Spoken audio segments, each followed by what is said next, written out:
إذا مرحبا بكم من جديد في قناتكم قناة الإنجليزية مع الأستاذ بن خالد. اليوم القناة كسرت حاجز 8000 مشترك، وبهذه المناسبة أقول لكم شكرا جزيلا من القلب. شكرا لكل إعجاب، لكل اشتراك، لكل بارتاج، لكل فعل قمتم به لدعمي. أريد أن أشارككم قصة. هذه القناة فتحتها في أفريل، هي قناة جديدة جدا منذ شهرين فقط. فتحتها فقط لكي أدعم تلاميذي الشخصيين في القسم بسبب الانقطاع، ثم تطور الأمر لقناة مفتوحة لكل التلاميذ الجزائريين، وهناك بعض التلاميذ خارج الجزائر. لم أكن أتصور أبدا أنه في خلال شهرين سيصل صدى القناة ل 8000 مشترك، وذلك بفضل الله ثم بفضلكم أنتم الذين تحرصون على مشاهدة الفيديوهات، على تشجيعي في التعليقات، على القيام بالكثير من الأفعال على صفحة الفيسبوك، في الإنستغرام. Thank you so much.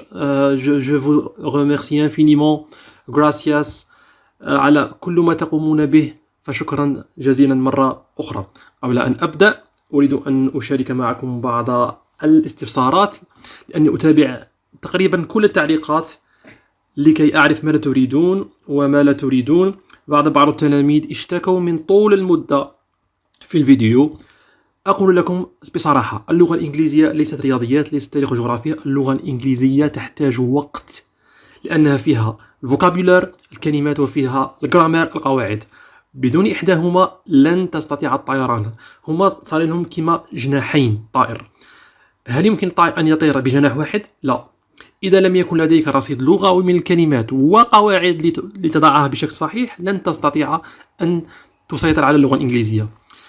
لذلك في الفيديو تاعي دائما أضعه عدة مراحل: مرحلة تقديم كلمات جديدة، مرحلة تقديم القواعد، ومرحلة التمرن.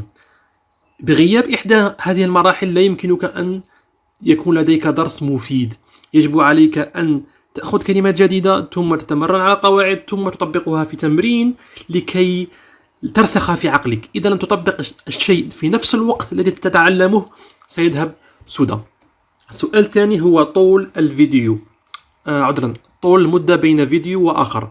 لاحظتم أنني أخذ 2 إلى 3 أيام بين فيديو وآخر. البعض استفسر عن ذلك.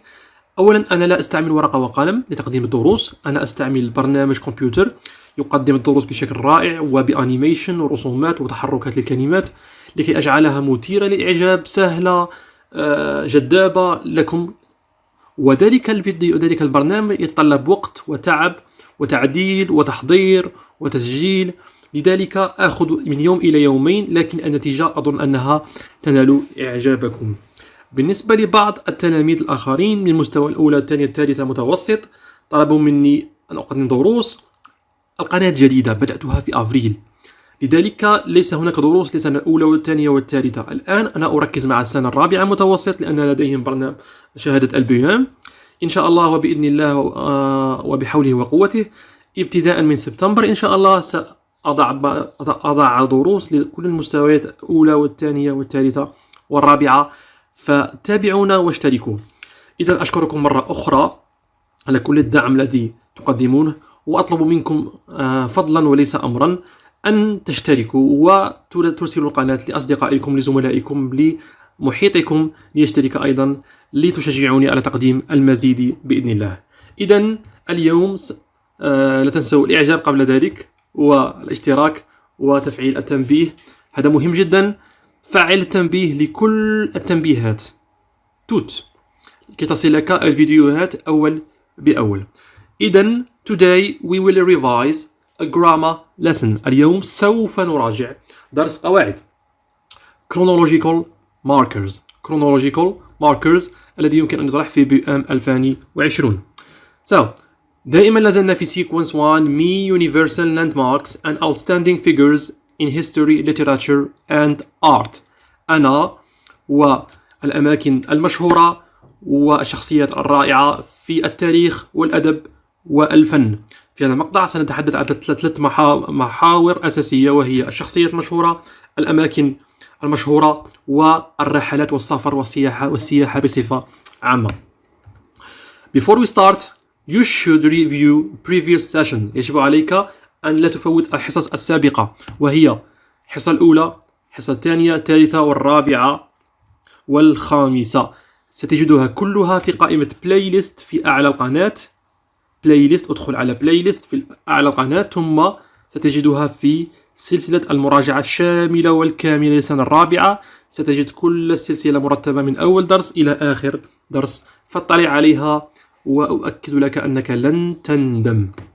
إذا اليوم today's lesson is chronological markers. كلمتين chronological markers. What is chrono. تسمعون كلمة كرونو وهو المؤقت الذي تستعمله في الرياضة. هو مؤقت تستعمله ماذا؟ لحدد ترتيب السباق.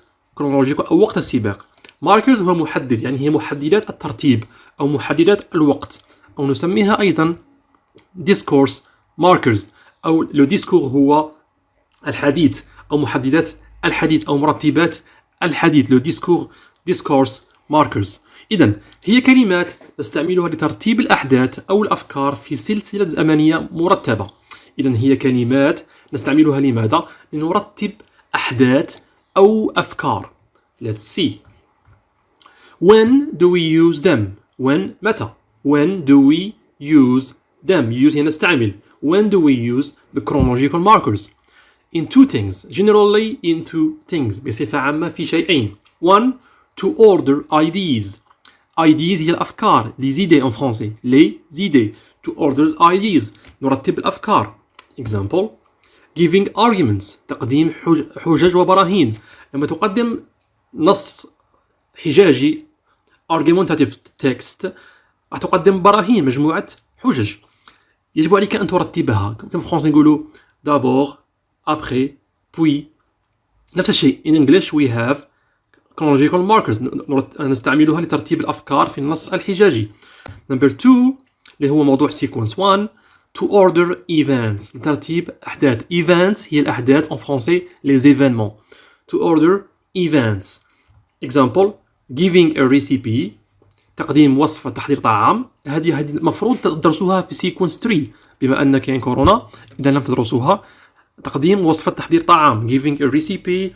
مثلا تبدأ أولا اغلي الماء، ثانيا ضع فيه المعكرونات، ثالثا حضر الصلصة، رابعا. هذه أولا، ثانيا، ثالثا. هذه هم سموهم محددات الترتيب. giving a recipe or narrate a trip itinerary سرد مسار رحلة. narrate a trip itinerary. مثلا لما تذهب في رحلة وتزور عدة أماكن تستعمل محددات الترتيب. أولا ذهبت إلى قسنطينة، بعدها زرت عنابة، ثم بعد ذلك مررت بممرداس، وأخيرا عدت إلى العاصمة. هذه محددات الترتيب. So, what are the chronological markers? In English we have in this year في هذه السنة درستم 4. You have studied 4 chronological markers. First, then, after that, finally. Repeat after me. First, then, after that, finally. بالعربية first هي أولا، then ثم، after that بعد ذلك، finally أخيرا. الآن كما لاحظتم we always put a comma فاصلة after them. دائما نضع فاصلة بعد محددات الترتيب after the chronological markers. So be careful. A very important question. لدينا 4 محددات وقت. الآن لدينا سؤال مهم بعضكم سيطرحه، بعض الأذكياء. Some intelligent pupils. ماذا لو كان لدينا أكثر من 4 مراحل؟ مثلا لو أنا ذهبت في رحلة وتوجهت إلى 6 وجهات، 6 مدن. What do we do? It's very easy. دائما اترك first أولا، واترك finally أخيرا، وردد then after that.